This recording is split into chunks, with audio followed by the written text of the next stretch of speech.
صلوا عليه ونعوذ بالله من شرور أنفسنا ومن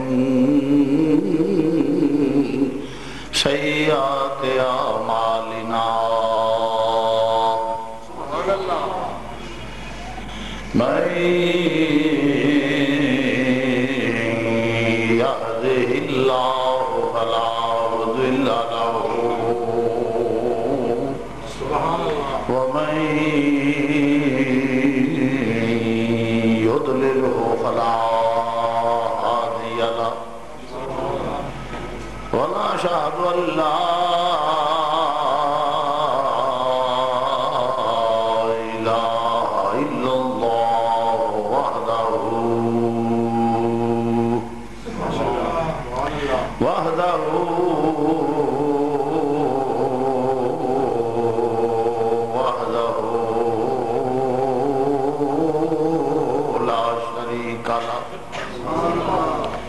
ونشهد أن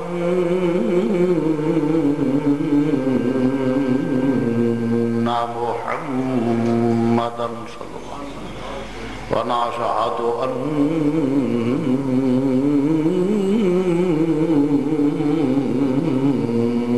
محمدا صلى الله ونشهد أن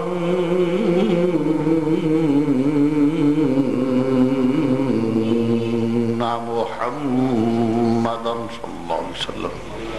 قرۃ عین بک یا رسول اللہ صلی اللہ علیہ وسلم عبدہ ورسولہ اما بعد فاعوذ باللہ من الشیطان الرجیم بسم اللہ الرحمن الرحیم فَإِنْ آمَنُوا بِمِثْلِ مَا آمَنْتُمْ بِهِ فَقَدِ اهْتَدَوْا وَإِنْ تَوَلَّوْا فَإِنَّمَا هُمْ فِي شِقَاقٍ فَسَيَكْفِيكَهُمُ اللَّهُ وَهُوَ السَّمِيعُ الْعَلِيمُ صدق اللہ مولانا العظیم وبلغنا رسول النبی الکریم ونحن على ذلك من الشاہدین والشاکرین والحمد للہ رب العالمین یا رسول اللہ انظر حالنا یا رسول اللہ انظر حالنا یا رسول اللہ انظر حالنا یا حبیب اللہ اسمع قالنا اننی فی بحر غم مغرق خذ یدی ساحل لنا قالنا رب اشرح لی صدری ویسر لی امری واحلل عقدۃ من لسانی یفقهوا قولی ان اللہ وملائکتہ یصلون علی النبی یا ایھا الذین آمنوا صلوا علیہ وسلموا تسلیما درود پاک بابا سے بلند الصلاۃ والسلام علیک یا سیدی یا رسول اللہ وعلی آلک وصحابک یا سیدی یا نبی اللہ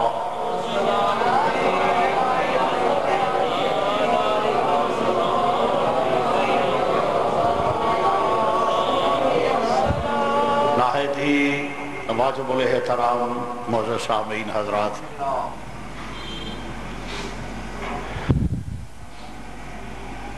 حضور علیہ السلام نے فرمایا میری امت 73 فرقیاں دے وچ تقسیم ہوئے گی 73 فرقیاں دے اندر تقسیم ہوئے گی جدے تو سارے دے سارے گمراہ ہون گے، ایک فرقہ ناجی ہوئے گا، ہدایت یافتہ ہوئے گا۔ یا رسول اللہ کیڑا؟ فرمایا جدے چ میں تے میرے صحابہ ہوں گے۔ آپ کے علم میں ہے کہ معمول ہے کہ عید کے بعد چونکہ محرم قریب آتا ہے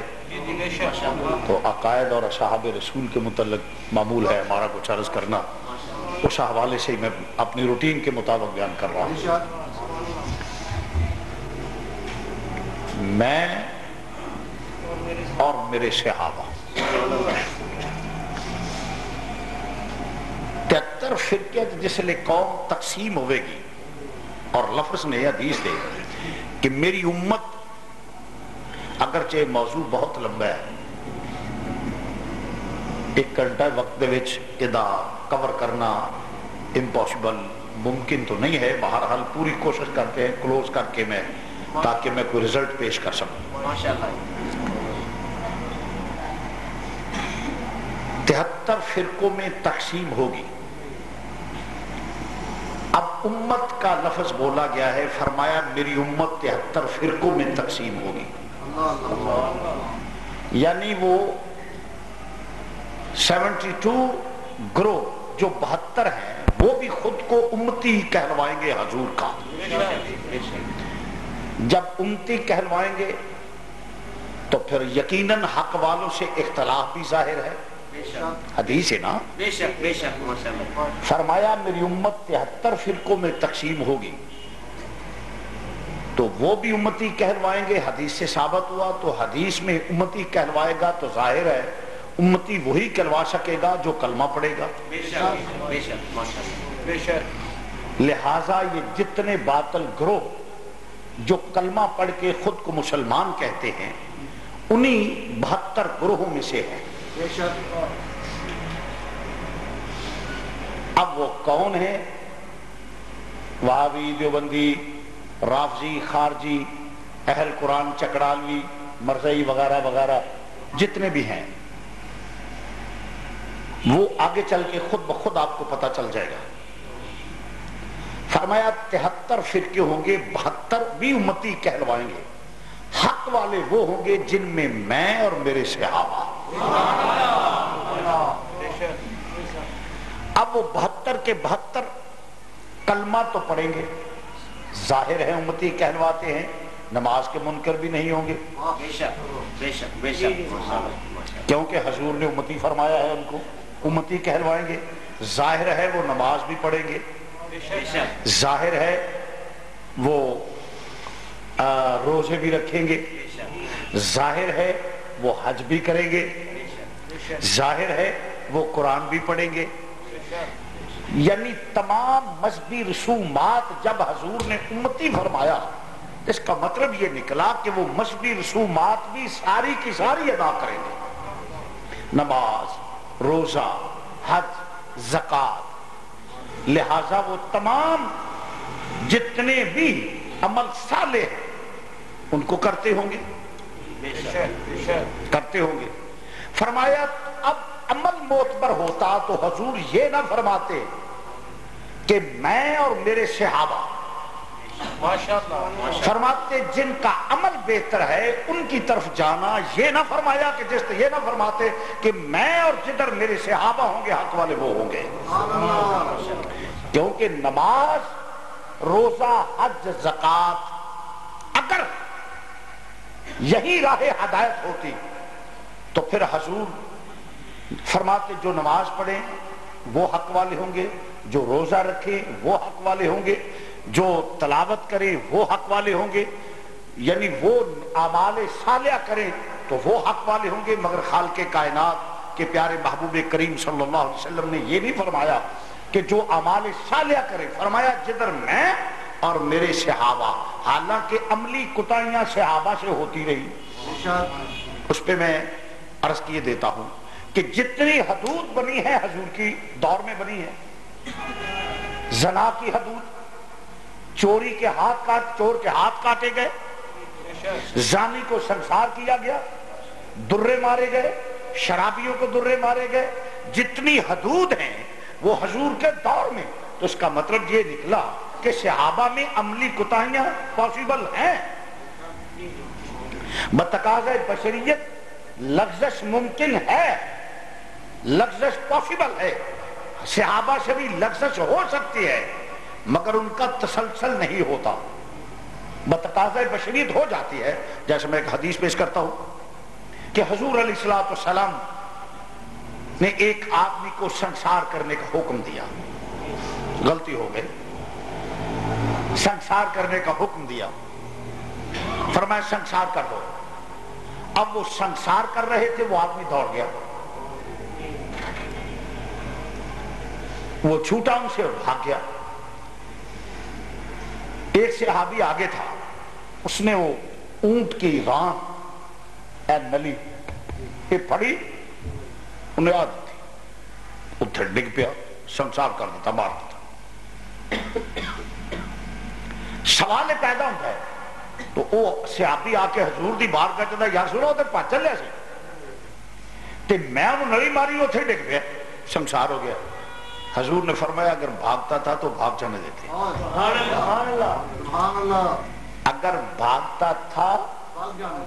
تو بھاگ جانے دیتے۔ یہاں میں استدلال میرے ذہن میں ہے، اس پہ میں اگر بحث کروں کیونکہ گناہ کی معافی کا چانس ہونا چاہیے۔ فرمایا اپنے عیب کو ظاہر نہ کیا کرو، لوگوں کے رسم ہے کوئی گناہ کر دینے تے آج کل تے تیڑ کے دس دینا، اپنے خلاف گواہی پیدا نہ کرو۔ فرمایا گناہ ہو جائے تیری سمجھو جی میں ہوئے ہی نہیں، اپنے رب کو لو معافی مانگو، اور گناہ ہو جانا بڑی گل نہیں۔ حضور دی حدیث ہے، فرمایا اگر تم گناہ نہ کرتے تو اللہ کوئی اور مخلوق لے آتا، کوئی اور امت لے آتا جو گناہ کرتی، کیوں کہ اس کی صفتوں کا تقاضا ہے کہ کوئی گناہ کرے اور پھر معاف کر کے وہ اپنی رحمت کے تقاضے پورے کر دے۔ نعرہ تکبیر، اللہ اکبر، نعرہ رسالت، یا رسول اللہ، نعرہ حیدری۔ اس کی اوصاف جو ہے، اس کی صفتوں کا تقاضا ہے کہ کوئی گناہ گار بھی ہو، مگر گناہ میں تسلسل نہ ہو جانا کوئی بڑی بات نہیں، گناہ دا ہو جانا کوئی بڑی بات نہیں۔ گناہ دانستہ نہ دانستہ بندے کو لو ہو جانا، وہ دیتے بزد رہنا، گناہ کر کے آکڑ جانا، یہ شیطانیت ہے۔ لغزش ہو جائے تو رب دے اگے رونا، یہ آدم دی سنت ہے۔ ہائے ہائے ہائے، میری بات کو سمجھے نہیں۔ گناہ دا ہو جانا کوئی بڑی گل نہیں، دانستہ نہ دانستہ گناہ پاسبل ہو سکتا ہے، جیسے ہمارے باپ سے ہوا، سب کے باپ آدم علیہ السلام سے، وہ انبیاء گناہ سے پاک ہوتے ہیں، ان کے ذمہ کوئی گناہ نہیں ہوتا۔ لغزش ہو جانا کوئی بڑی بات نہیں، اور میری تیری تو کوئی حیثیت ہی نہیں، ہم کس بات کی مولی؟ انبیاء گناہ سے پاک ہوتے ہیں، یہ اہل سنت و جماعت کا عقیدہ ہے، اگرچہ اس میں ہزار حکمتیں ہیں، وہ اور مسائل ہیں، مگر بتقاضۂ بشریت لغزش پاسبل ہے، کوئی امپاسبل بات نہیں کہ نہیں ہو سکتی، نہیں ہو جاتی ہے، مگر لغزش کے بعد، گناہ کے بعد اکڑنا شیطانیت ہے۔ لغزش ہو جائے، اس کی بارگاہ میں سجدہ ریز ہو کے اس کے محبوب کے صدقے میں اللہ سے معافی مانگنا، یہ آدم کی سنت ہے۔ اس کے صدقے میں، حضور کے صدقے میں سر سجدے چوے تے گڑ گڑا کے اپنے رب دی بارگاہ دے وچ معافی منگے، آکھے ول سرے رحمت دامی برساؤ مولا،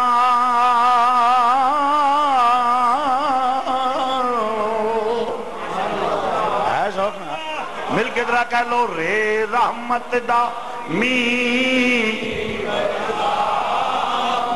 برسا مولا، تے کھیتی ہرس امید دی تری کر دے، ول سک گئی ہرس امید والی، می رحمتاں دے پاکے ہری کر دے، نیکی نہیں کیتی بے شک ہاں مجرم، نیکی نہیں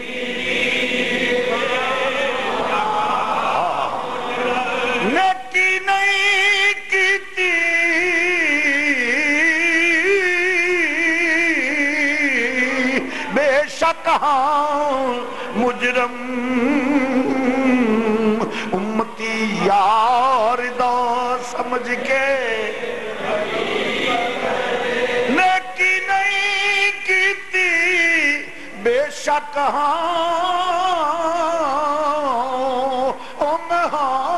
مجرم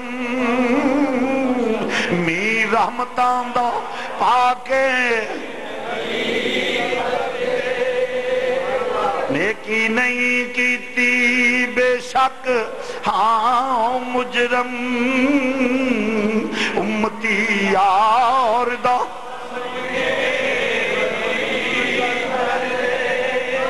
گناہ تو بعد اکڑنا شیطان دا کم ہے گناہ ہو جائے گڑ گڑا کے معافی منگنا اے آدم دی سنت ہے اس واسطے گناہ تے بندے کو ہو جاندے نے چھوٹے موٹے ہو جاندے نے کیونکہ لگزس this is part of the life زندگی کا حصہ ہے مگر اکڑنا نہیں چاہیے شرمندگی ندامت پھر اللہ فرشتے نواندہ ہے اے ویکھو اے ویکھیا جے میرے بندے آل تساں ادو آکھیا سی انہاں نوں نہ بنا تے میں آکھیا سی قال انی اعلم ما لا تعلمون جو میں جاننا تسی نہیں جاندے آویر دیا ہو تے گیا مگر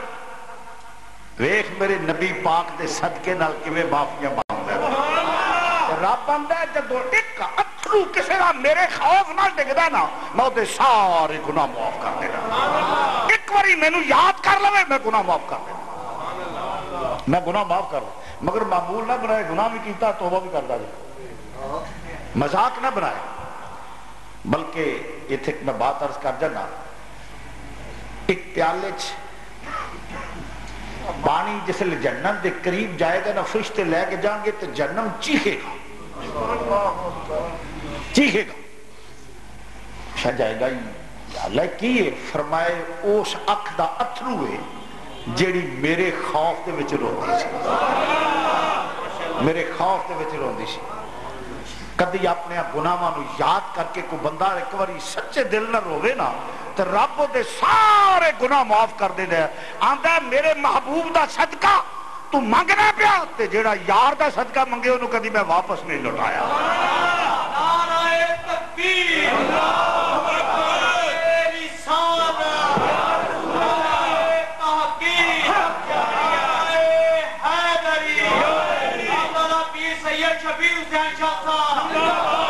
صدقے پہ بھی ایک حدیث پیش کر جاؤں کہ کوئی یہ نہ کہے کہ لٹایا نہیں حضرت عمر فاروق رضی اللہ تعالیٰ عنہ آسمان سے بارش برسنا کافی دیر سے بند تھی بارش ہو رہی تھی عمر فاروق نے حضرت عباس کو پکڑا اور دھوپ میں کھڑے کر دیا بازو یوں پکڑ کے تے آسمان کی طرف اپنا رخ انور اٹھایا مراد مصطفیٰ نے داماد علی المرتضیٰ نے رخ آسمان کی طرف اٹھایا وہ عمر جو اپنی مونچھوں کو جن کی مونچھیں بڑی بڑی تھی اور دراز کا بڑی بڑی مونچھیں اتنی باری باری مونچھیں تھی تو یہاں تک جب آپ ان کو بل دیتے جب جلال میں آتے تھے نا جلال میں تو بالاتفاق اہل سیرت میں لکھا ہے کہ جب وہ بل دیتے تو یوں ان کو بل دیتے مونچھوں کو اور جب ان کی مونچھیں ہوتے تو یہ اس کے برابر آ جاتا اور آپ کا اتنا باروب چہرہ تھا کہ جب کوئی خدا اور رسول کا دشمن عمر کو دیکھتا لرز جاتا اور میرے نبی کریم صلی اللہ علیہ وسلم نے فرمایا میرے عمر کے سائے سے شیطان لرزتا ہے میرے عمر کے سائے سے شیطان لرزتا ہے ارے جس میں جان ہو سینس ہو شعور ہو وہ تو ایک طرف میرے عمر کا اتنا جلال تھا کہ اگر نیل کو رکا لکھ دے نیل کو رکا لکھ دے کہ اللہ کی رضا کے مطابق اگر بہتا ہے تو بہ اگر اللہ کی رضا کے مطابق نہیں بہتا تو غیر شرعی رسمیں بند تو جانتا ہے عمر کے درے کو تیری پشت ہوگی عمر کا درہ ہوگا فرمایا یہ میرا رکا لے جاؤ دریا میں پھینک دو جب دریا میں پھینکا تو دیکھا تو ٹھاٹھے مارتا ہوا پانی آ رہا ہے، وہ عمر تو عرض کر رہا تھا، وہ عمر فاروق یوں بازو پکڑا ہے ایک عمر کے روب داب کی بات اور سنا جاؤ، جدو کعبے دی دیوار تے کھلو کے اذان آکھی ہے نا عمر نے، پہلا حضور دی بارگاہ چادر مسلمان ہوئے تو یا رسول اللہ ساڑھا دین سچا ہے، فرمایا عمر سے کی شک ہے، مطلب اسی یا رسول اللہ ساڑھا دین سچا ہے، فرمایا ہاں عمر، یا رسول اللہ ساڑھا خدا سچا ہے، تسی اللہ دے سچے رسول ہو، فرمایا ہاں عمر بالکل یہ بات درست ہے، عرض کی یا رسول اللہ اگر کافر تھا تو نمازیں چھپ کے پڑھی جاتی تھی، کفر الاعلان دندناتا تھا، اب مسلمان کیا ہو گیا ہوں لہذا اذانیں باہر ہوں گی، کفر دب جائے گا، یہ عمر